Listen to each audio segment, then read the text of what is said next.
What's up, everybody? Welcome back to another episode of Edible Knowledge. Have you ever heard of lemongrass before? Well, if you haven't, now you have. Boom! Informed! What? Okay, let's get started. A favorite in Thai recipes, lemongrass is used as a flavoring in many dishes.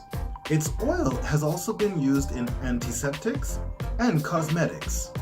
There are over 50 types of species of grasses that are native to places such as Africa, Asia, Southeast Asia, Australia, and Oceania. The two most internationally used, however, Cymbopogon flexuosus and Cymbopogon citratus. What's the difference? Basically, it's region. Flexuosus is native to places like Cambodia, India, Sri Lanka, Burma, and Thailand, and citratus is native to Malaysia.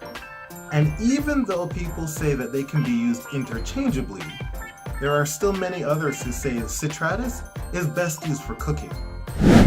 Did you know in East India and Sri Lanka, lemongrass was historically used in soups, curries, and a drink called fever tea, which of course was meant to cure fevers, but also to cure diarrhea, irregular menstruation, stomach aches, and skin infections. Who knew? Right?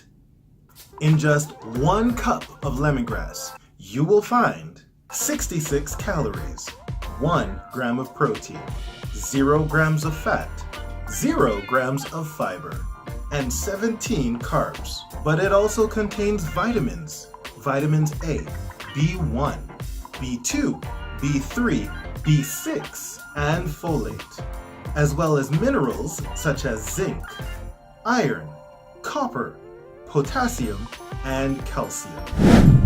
Lemongrass is said to be great for helping in relief of stomach disorders, insomnia, respiratory disorders, and rheumatism. It also helps in maintaining your nervous system, your immune system, and healthy skin.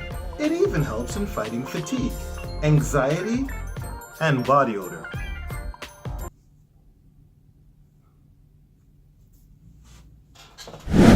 Okay, so what should you look for when you're looking for the right lemongrass to pick up?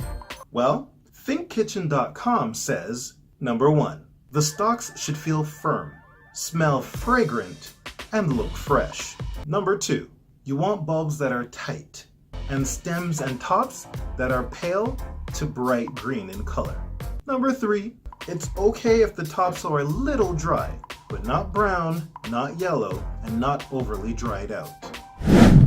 And we're done. That's all I have for you this week. If you enjoyed this video, don't forget to like, leave a comment below, and subscribe if you haven't already. And don't forget to hit that notification bell so you always know when I upload new videos just like this. Alright, well, I'm gonna head out to the supermarket and get some lemongrass. I'll see you next time, right back here on Edible Knowledge. Bye!